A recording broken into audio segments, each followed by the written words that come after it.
Salut à tous, on se retrouve pour une vidéo spécialement consacrée au mental dans le football. Je ne vous cache pas que c'est vraiment un sujet qui me tient à cœur et qui est pour moi vraiment très important. Pas que dans le foot, mais dans la vie de tous les jours aussi.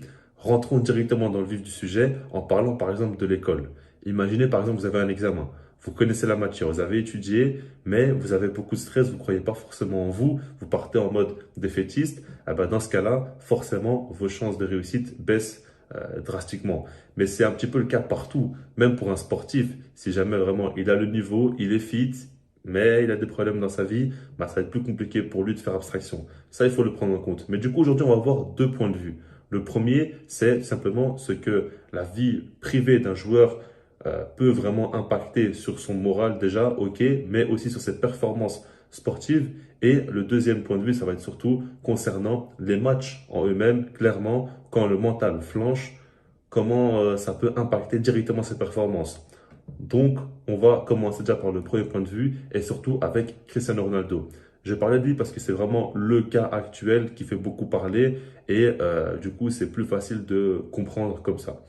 Par rapport à Cristiano Ronaldo, comme vous savez, à United, même avec le Portugal, c'est très compliqué pour lui. Alors en fait, on peut déjà partir du principe où il y a plusieurs facteurs qui jouent là-dessus. Et le but, c'est pas forcément de le défendre de mon côté ou de l'accabler.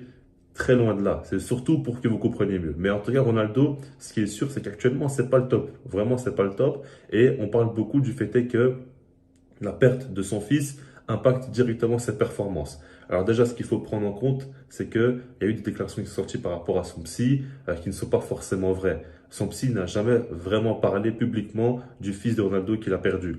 Ça, il faut le prendre en compte. Après, par contre, ça, on sait que c'est vrai et qu'il a perdu son fils et que ça lui a fait beaucoup de mal. Il n'en parle pas, mais ça, on le sait quand même. C'est jamais une bonne nouvelle, bien évidemment. Maintenant, le truc qu'il faut prendre en compte, c'est toujours peser le pour le contre. Est-ce qu'il y a du vrai? Est-ce qu'il y a du faux? Moi, je pars du principe où on sait, on est sûr qu'il a perdu son fils et que ça l'a impacté. Donc, on va partir de ce principe-là et on voit que ses performances ont diminué. Comme je vous l'ai dit aussi, il y a d'autres facteurs à prendre en compte, mais ça, c'est un cas vraiment actuel qui fait parler. Après, il y a aussi le cas d'Eric Garcia. Personnellement, ça m'a un petit peu marqué quand il avait perdu donc son grand-père la saison passée, juste avant le match face à Bilbao. Mais c'était vraiment quelques heures avant. Il avait quand même demandé à Xavi de pouvoir jouer le match. Il l'a joué. Au final, il a pris un carton rouge. Il avait vraiment été à côté de la plaque. Il a été vraiment mauvais dans ce match-là. On a vu que il n'était pas vraiment présent. En fait, il avait beaucoup de sauts de concentration, etc.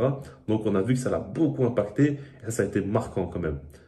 Donc, tout ça pour vous dire que, bien évidemment, s'il se passe des choses dans la vie privée d'un footballeur, sur le terrain, ça va être plus compliqué pour lui. C'est totalement logique, ça reste des êtres humains. Et en fait, j'ai l'impression qu'on l'oublie assez souvent pour la plupart des gens. Mais un footballeur reste un être humain, il reste comme nous, tout simplement. Donc, si son moral n'est pas au top, bah, même sportivement, ça va être compliqué pour lui.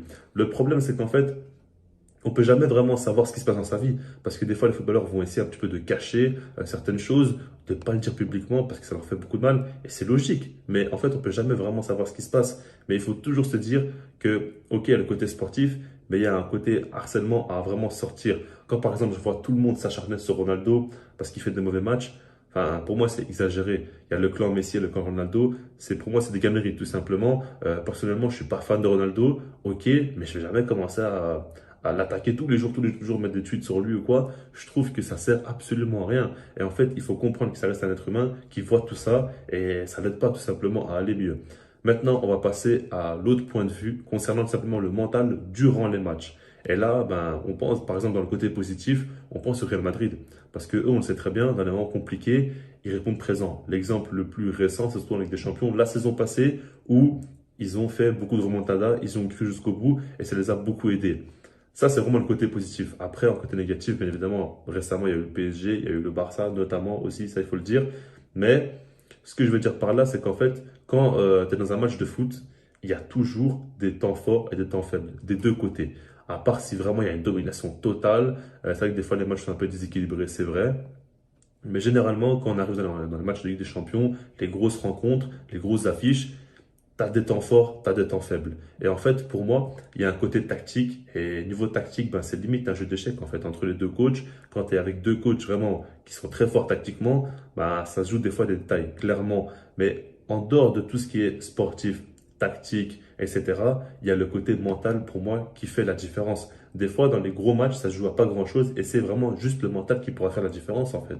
Je le pense très clairement parce que c'est simple. Si jamais vraiment tu as un temps faible et tu commences à craquer, tu encaisses 2 buts sur ce temps faible en 15 minutes, bah, ça tue ton match complètement. Alors que si jamais tu restes fort, tu peux clairement essayer vraiment de revenir après, on va dire un quart d'heure ou quoi, revenir petit à petit dans le match et là, marquer ton but. Ça change tout, tout simplement.